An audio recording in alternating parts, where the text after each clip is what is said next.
Sí. Bueno, ibais por la Feira Franca.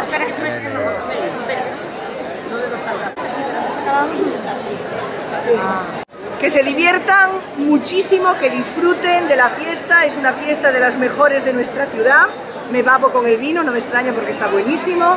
Y eso, que lo pasen bien, que se olviden de penas y que disfruten. Bueno, muchas gracias.